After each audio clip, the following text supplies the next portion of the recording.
5 things we learned in the Premier League this weekend. We have to start off with Liverpool. It's the biggest game in English football, and Liverpool went there with a brand new manager, 3 games in, and absolutely demolished Manchester United. It could have been 4, it could have been 5. Man United had their big chances, but one of the things we've learned this weekend is that this Liverpool side are no joke. A lot of Man United fans were very, very confident going into this game, saw gaps in the Liverpool performances against Ipswich, maybe the first half against Ipswich, Brentford as well. And ultimately, they raised their game. Within 3 games, Arne Slot has shown more tactical nous, more in-game kind of management quality than Erik ten Hag. And the big thing that I noticed, I didn't talk about on the channel yesterday in my post-match video about it, is the kind of Sky Sports coverage. It's so interesting. You see Arne Slot being asked by Daniel Sturridge about how he was able to implement his tactics and get such an impressive 3-0 win so early in his tenure as Liverpool manager. And how he was able to articulate himself, how he was able to kind of discern Man United's failings. He talks about individual errors, obviously giving Liverpool the lead. He was talking about how Diaz and Salah were always able to get these kind of one-on-one situations against Manchester United fullbacks because of how high Man United get their fullbacks going when they're on the ball. And obviously Arne Slot was able to discern within a few weeks Erik ten Hag's play style. And it's not just about... I'm an armchair fan. We're all armchair fans except a very, very few amount of people in football. I can see from a million miles away the tactical failings of Manchester United. I've been talking about it probably for 3 years now. But he has to come in, Arne Slot, and tell these players and implement his own style and actually translate that to players is a lot more challenging than we're giving Arne Slot credit for. He's gone to Old Trafford, implemented not only his philosophy, but identified that of a tenured Premier League manager in Erik ten Hag and absolutely outwitted him. And that's the one thing that I think we've learned is this Liverpool side are far further along in their progression already than I think Man United have ever shown with Erik ten Hag. I know it's a bit harsh. Ten Hag has won a couple of trophies, of course. But this Arne Slot side, very, very good in midfield. I think I was a little bit harsh maybe on Gravenberch on the channel yesterday. I think I'm harsh in terms of off the ball. I think you can still get a Gravenberch and McAllister as a double pivot in the base of midfield. But on the ball, these guys were absolutely sublime. And we are looking at this Liverpool side now, completely different to Jurgen Klopp in so many ways, but very, very similar as well in terms of the intensity, the aggression, the ruthless aggression from the far wide wingers, Diaz and Salah and Jota. Absolutely incredible. So the first thing we learned from the Premier League this weekend has to be that this Liverpool side are far further along in their journey than anyone would have imagined at the start of August. Number 2 has to be that Arsenal are under a little bit more pressure than I think they'd want going into the early part of September, going into that international break with Spurs and Man City on the horizon. It's not justified. I think Arsenal were good in certain points against Brighton. The finish from Havertz, fantastic. Build-up play was great from Arsenal, and they had a good game. Ultimately, they go down to 10 men because of something that they can't control, and that is absolutely disgusting refereeing. There are legitimately 4 or 5 reasons why it was never, ever a yellow card / a red card to send off Declan Rice. Completely unjustified. I think Arsenal fans moaning about it they're warranted in doing so, in my opinion.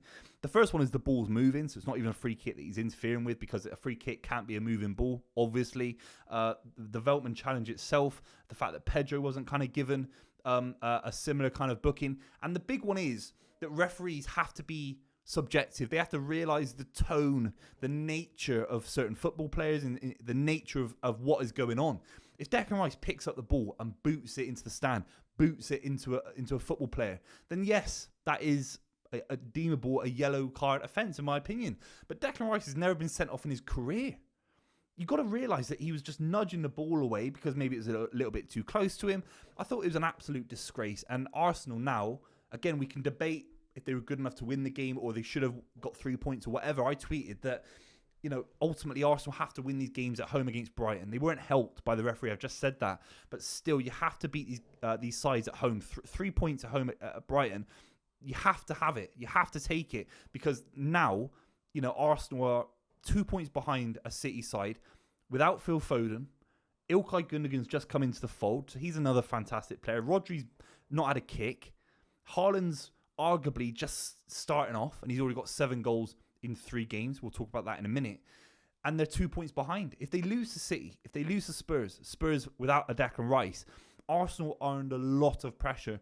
I think they're good enough to get out of it. And this is going to happen a lot throughout the Premier League season. Man City are going to have a lot of pressure. There might be a major injury to Ruben Diaz, God forbid. But ultimately, this Arsenal side, however we look at it, are under a lot of pressure already at the start of the season. The third thing we've realised after this weekend's Premier League action is that Erling Haaland is one of the greatest strikers in the history of the Premier League. We can debate his first touch. We can debate the aesthetics behind how he scores, the amount of goals he scores. But we're talking about this guy scoring as many Premier League hat-tricks as Michael Owen, as Robbie Fowler. He's getting close to the likes of Alan Shearer, Wayne Rooney and Aguero. And he's played less than 100 games. He's played less than 75 games. He's the first player in Premier League history to score 7 goals in the first 3 games of a Premier League season. It's absolutely outrageous. The League 2 player comment from Roy Keane, I'll never forget. I'll keep tweeting about it as long as I live, as long as Erling Haaland is playing for Manchester City. We are seeing, on some level, the greatest out-and-out striker in the history of the Premier League. No one's ever matched his record. No one's ever matched the amount of success that he's brought to a football club since coming into the Premier League. 2 back-to-back Premier League titles and a treble, with his goals contributing to that massively. I still think, if he looks at himself as one of the greats of modern football, and he is, look at how Ronaldo went from Manchester United, won the Ballon d'Or, he went to Real Madrid, and he was so ruthless that he wanted more. And he got Champions League after Champions League, Ballon d'Or after Ballon d'Or. And I think Erling Haaland, there's a narrative that he could improve. And his first touch could improve. The way he carries the ball could improve. His link-up play could still improve. And I've actually seen it improve this season already. His finishing is another thing. I think he could have had 4 or 5 against West Ham. If he tightens down, and it's down to him. Who am I to tell him, to coach him, how to improve? But I still think, as a football fan, a humble football fan, I still see room to improve for Erling Haaland.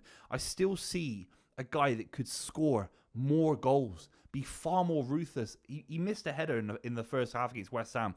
It kind of floated over, and he kind of completely mistimed it. These are chances that he still should be burying. That's how good he is. It's not criticism of him. It's not unfair criticism. It's just you see opportunities there as a football fan. You see opportunities for football players to improve. He could still improve. And that is the scary thing for the Premier League and the scary thing for Man City fans, because you just wonder, there must be so many clubs lurking in the background hoping to try and get this guy in the next couple of years. I think it's very hard. I think Real Madrid coming in is the only option, really. You don't want to go to Bayern Munich. You don't want to go to Bayern Munich in your 20s. You want to stay in the Premier League. You want to break Alan Shearer's record. You don't want to go to Bayern Munich. With all due respect, the Italian clubs aren't there, of course, even financially to match it. If Real Madrid come in, who am I to say? But I just don't see Real Madrid with Mbappe on a long-term deal, expensive deal. Vinicius is still there, Bellingham. I just don't see that one happening unless Mbappe leaves in the next couple of years. So that is a massive damning indictment on the rest of the Premier League, because they're going to have to match Erling Haaland. They're going to have to find ways to match Erling Haaland. This guy's outscoring entire Premier League clubs. If you look at it in certain time frames, it's absolutely outrageous. The fourth thing we have to talk about is Manchester United. I was praising of Liverpool. Obviously, I covered Man United in the reaction yesterday, but we have to talk a little bit more about it. Such a damning indictment, the way you hook off Casemiro at half-time and you bring on Collier, this young kid. And sometimes a young kid can come in with such enthusiasm and energy. He's so dynamic because people haven't really played against him before. And this was the one time I've seen. For example, Kobbie Mainoo came in last season. He was a bundle of energy. No one could get near him. He was running through people because, again, players hadn't really understood what Kobbie Mainoo is all about. And actually, there'll be a comment about Kobbie Mainoo this season. Once players have figured him out a little bit, can he kick on to that next level? The big one is Collier came in and was absolutely shocking. He linked up play twice, maybe 3 times. Some decent passes, first-time passes through midfield. But apart from that, the amount of times he got shouldered off the ball, bullied off the ball, it was a damning indictment of Erik ten Hag. It was unfair. The management, I think, has got so poor from Erik ten Hag that throwing this kid in was actually, it was negligent on some level.